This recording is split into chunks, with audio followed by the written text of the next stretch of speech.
Broadcasting from around the stars, this is Fatherhood News Update.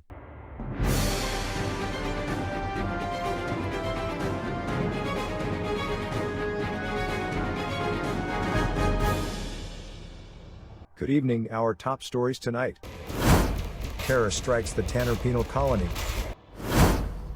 The results are in for Knipling Orbital Election. Hlin citizens celebrates the forbidden holiday. And the Fatherhood PvP Cup returns.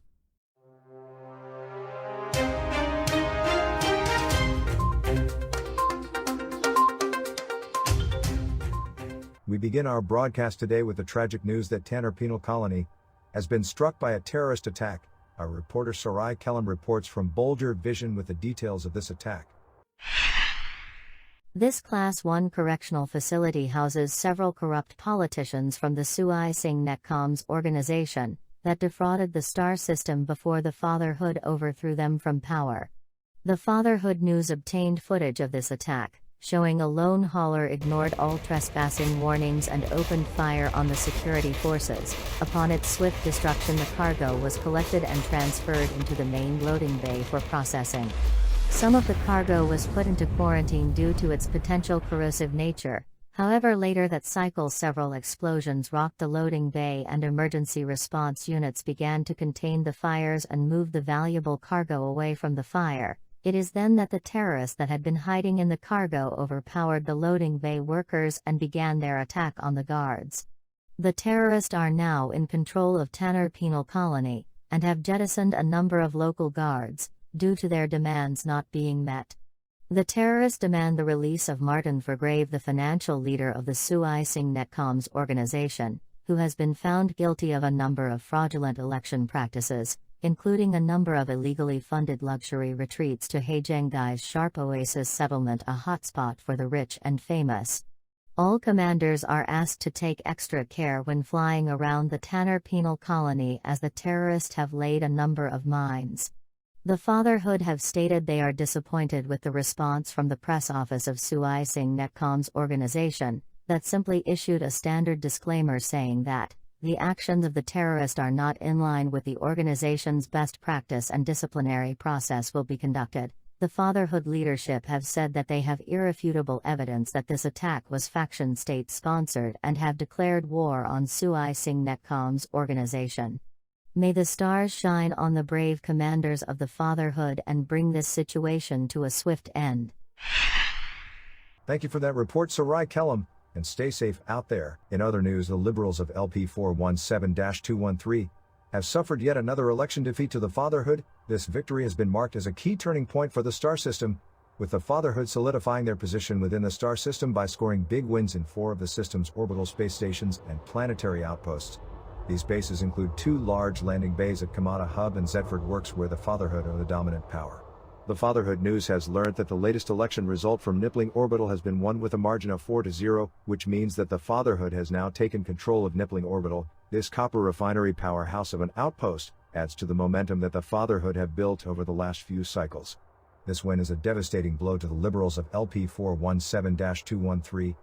But some of their supporters still think that the Liberals still have a small chance of maintaining control in the star system. Here is what the local Fatherhood leader had to say to his supporters earlier today. This election win was for the soul of the star system. We faced lies, untruths, and assassinations, but we rose above and the people have been heard. The campaign for LP 417-213 is taking off, and we will continue to provide hope, courage, bravery, and more importantly a voice to the people that have been living under the so-called democracy of the Liberals of LP 417-213. And I promise you this, whether you voted for the Fatherhood or not.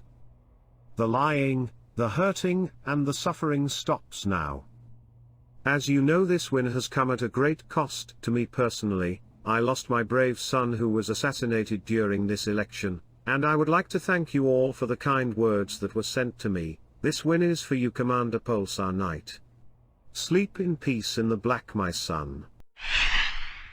In related news, the Fatherhood have said that they have concluded their investigation into the attack on Commander Pulsar Knight. The black box data show that his Orca was assaulted by a number of Sidewinders, and once his shields dropped, a barrage of enzyme missiles were launched and left the Orca in a race against time to reach a starport. Commander Pulsar Knight issued a distress signal, but as he reached the star base of Kamada Hub, the enzyme missiles breached the ejection mechanisms as well as the fuel tank, causing a chain reaction that subsequently exploded his ship, killing him and his team. Local security have issued a mission to hunt down the outlaws responsible for this attack. The Hlin citizens have once again defied local authorities with unauthorized public holiday. Our reporter Myrtle Bartholow brings us this special report from the megaship V-374 Andromeda. Hlin, a star system with a Class G star that is home to a number of stations, outposts and the megaship V-374 Andromeda that is also known as the Forbidden Megaship. This ship has driven a wedge in between the Fatherhood and the Order of Hlin.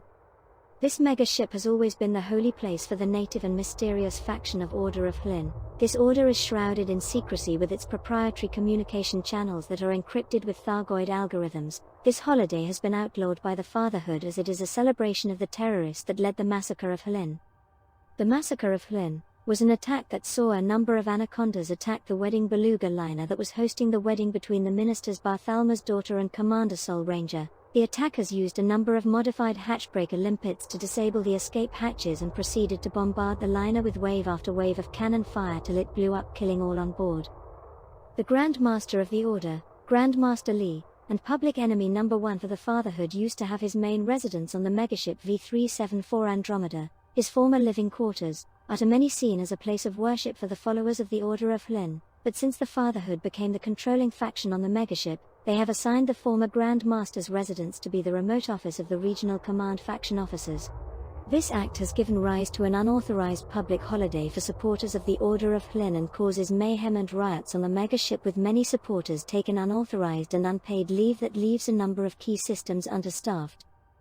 The supporters celebrate this day with a ritual called the clapping. This ritual was started when the news of the attack reached the mothership, and sleeper supporters that have felt oppressed due to the Fatherhood stood up and started to clap in unison, even as local megaship security forces arrested them and continued to clap in the brig for 24 cycles. This holiday reminds us that not everyone in the system is a fan of the Fatherhood. One can hope that the next holiday will pass as peacefully as this one with no loss of life. And now the Fatherhood PvP Cup is back. And the Fatherhood News has an exclusive interview with Commander Bernini. Welcome, Commander. Thank you for joining us. Thank you, Jim. Pleasure to be here. First, for those who don't know, can you tell us, what is the Fatherhood PvP Cup? Sure. The Fatherhood PvP Cup is a small and medium ship-only knockout tournament with 24 contestants that we hold every few months. And will this tournament be a seeded tournament? The tournament will be seeded so the people who we know to be good, those challengers who have taken part in our previous PvP tournaments, will be distributed through the groups. So, I have to ask, who are the current top 3 seeds? My top seed just now would be Hlin 180 as the reigning and still undefeated champion of previous competitions. Seed 2 is most likely Shugnet, as he has been close to the top in all of those competitions too. As for Seed 3, that's up for debate just now. I'm going to calculate the hell out of it soon. I have a note of everyone's current combat rank, so that will be my basis. Now I am sure everyone wants to know, what ships are we likely to see in the tournament? Ships-wise, we usually see a strong chieftain presence, and I know of at least one Crate Mark II taking part. Last time we had a Federal assault ship near the top spot, but the consensus is that the chieftain has taken its place. Surprisingly, or not perhaps, we don't see that many FDLs. I myself have persisted with DFS Black Flag through the previous tournaments, as on paper, and by all reports, it's one of the strongest that's available. There must be an issue in the pilot seat. Also, I wouldn't be surprised to see a Phantom there either. They have very strong distributors and are more agile than their big cousin. So when will this exciting tournament kick off? First round of combat will start on June 12, 2020, with every commander fighting every commander within their group, and results will be updated on the tournament page. We will be sure to include that link in the show notes. Thank you for your time today, Commander. Thank you, Jim. That is all from me and the team here at the Fatherhood News Team. Remember, don't dream of the stars, fly amongst them. Stay safe, Commanders, and good night.